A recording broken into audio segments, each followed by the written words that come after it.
साफ तौर पे अब नजर आ रहा है कि दिल्ली में बीजेपी के लिए सरकार बनाना मुश्किल होता चला जा रहा है। शाजिया इल्मी इस वक्त जुड़ी हुई है। शाजिया क्या कह रही है, पहले यह सुना जाए। वो आरके पुरम से लड़ रही है। एमसीडी का भ्रष्टाचार भी उतना ही उजागर किया है।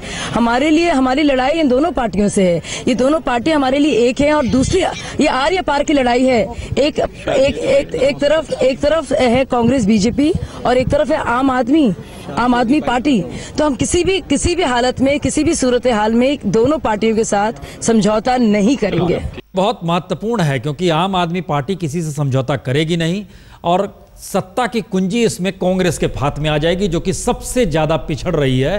क्योंकि जो सीटों का रुझान है वो बहुत साफ दिखा रहा है कि 35 तक कौन पहुंचेगा, ये एक दूर की गोटी धीरे धीरे होते जा रहा है। 60 सीटों के रुझान आ गए हैं। 70 में से 35 चाहिए।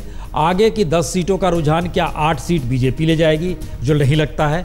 आम आदमी पार्टी 21 पर है, वो बाकी 10 ले जाए तो भी वो 31 पे अटक जाएगी, जो संभव नहीं है। 10 ले जाएगी। कांग्रेस 10 पे है, जाहिर है उसकी स्थिति यही रहेगी कि वो किसके साथ जाए या कौन उसके साथ आ जाए या क्या स्थिति बन जाए, ये चीज़ें अटक जाएंगी। अदर्स की संख्या बहुत कम हो गई है। अदर्स जो है 2 सीट पर अटकी हुई है। तो ये सारी परिस्थितियां बता रही हैं कि दिल्ली तो कहीं ना कहीं फंस गया है।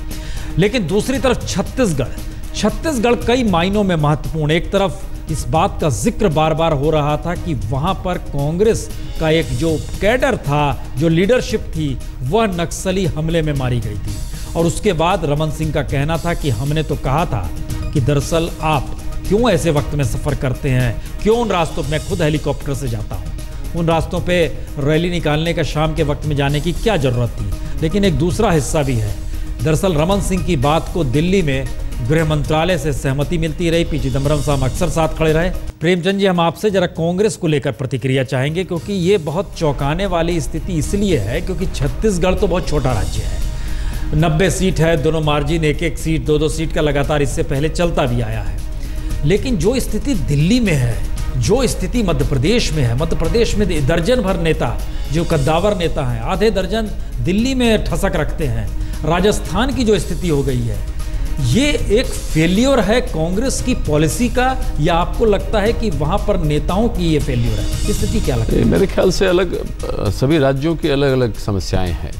हर पार्टी दिल्ली में किसका फेल्योर है? दिल्ली में तो मैं समझता हूं कि ये जो नया एक जनरेशन आया है, जो जॉब और कैरियर को लेकर सोचता है, उसे इमीडिएट सब कुछ चाहिए, और जो सोशल मीडिया के इम्पैक्ट में आया हुआ है, वो वर्ग कहीं न कहीं मुझे भी पसंद नहीं कर रहा है और बीजेपी को भी पसंद नहीं कर रहा है। राजस्थान में किसकी गड़बड़ी हुई है? देखिए, राजस्थान का वो ट्रेंड है, मैं तो उसे ट्रेंड मानता हूँ। एक ब्यूटी ऑफ डेमोक्रेसी है कि आमतौर पर उसे बदलते हैं। मध्य प्रदेश में कहाँ गड़बड़ी हो गई? मध्य प्रदेश में ये एक चिंता का विषय है कि हमारे पास बहुत बड़ी लीडरशिप की टीम है। उसको काफ़ी देर हो गया था, लेकिन उसको एकजुट किया गया था। साथ में सब जाके रैलियां भी कर रहे थे। लेकिन मुझे लगता है नीचे वर्कर लेवल में या जनता में वो इम्प्रेशन नहीं पड़ा कि पार्टी यूनाइटेड होकर लड़ रही है। ये एक बड़ी समस्या हमारे वाले मध्य प्रदेश को लेकर है कि वहाँ पर इतने बड़े बड़े लीडर होने के बावजूद अगर हम बेटर परफॉर्म नहीं कर पा रहे हैं, तो ये सोचने का प्रश्न है। आपने कहा कि छत्तीसगढ़ मैसेज नहीं गया, जो देखिए लीडरों को इकट्ठा किया गया था। हाँ, लीडर यूनाइटेड एक मंच पर जाकर भाषण भी करना शुरू किए थे, लेकिन ये प्रोसेस देर से शुरू हुआ। ओके, शशिशेखर जी, नेता एक साथ जुटे, ग्वालियर की सभा, राहुल गांधी मौजूद, ज्योतिरादित्य सिंधिया मौजूद, दिग्विजय सिंह मौजूद, पचौरी मौजूद। दिग्विजय सिंह कहते हैं मैं डूबता हुआ सूरज हूँ। मैसेज तो दे दिया उन्होंने। देखिए, ये तो सियासत है। मध्य प्रदेश वाकई कांग्रेस का एक बहुत बड़ा एक्सीडेंट है प्रसून जी। कार्यकर्ता चाहता था कि वो एकजुट होकर लड़े। कांग्रेस ये मैसेज देने में नाकाम रही कि हम एकजुट हैं, और जब एकजुट हुए भी, अब राहुल गांधी के साथ एकजुट कैसे हुआ?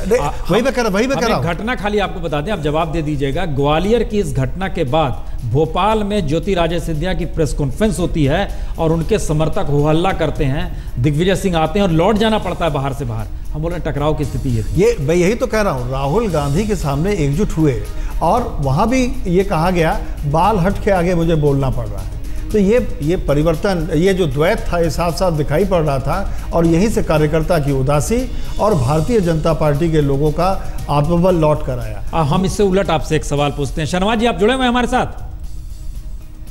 अच्छा, शर्मा जी नहीं है, वो जुड़ते हैं तो फिर, लेकिन हम आपसे उसका उल्टा सवाल पूछते हैं।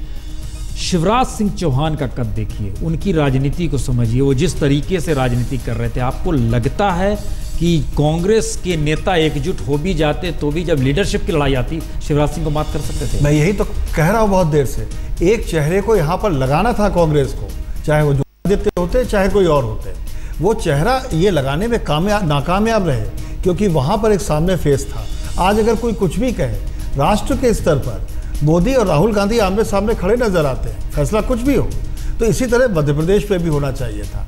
दूसरी बात, एक बात और है कि शिवराज सिंह चौहान ने जो काम किया उसे बहुत सियासी तरीके से उन्होंने इस्तेमाल किया, और अब मुझे ऐसा लग रहा है तीसरी लैंडस्लाइड विक्ट्री के बाद राष्ट्रीय स्तर पर भी चौहान की मौजूदगी कुछ नए गुल खिला सकती है। यकीनन ये लोगों का ध्यान इस बात पे जरूर होगा, हम उस पर आएंगे जिस दिशा में आप ले जाना चाहते हैं। लेकिन राजस्थान में बहुमत की दिशा में बढ़ते रुझान सिर्फ 4-5 सीट पीछे हैं, और कांग्रेस कल्पना के परे सिर्फ और सिर्फ 12% उसके हिस्से में 12.5% रुझान आ रहे हैं। ये स्थिति हो गई है कांग्रेस की।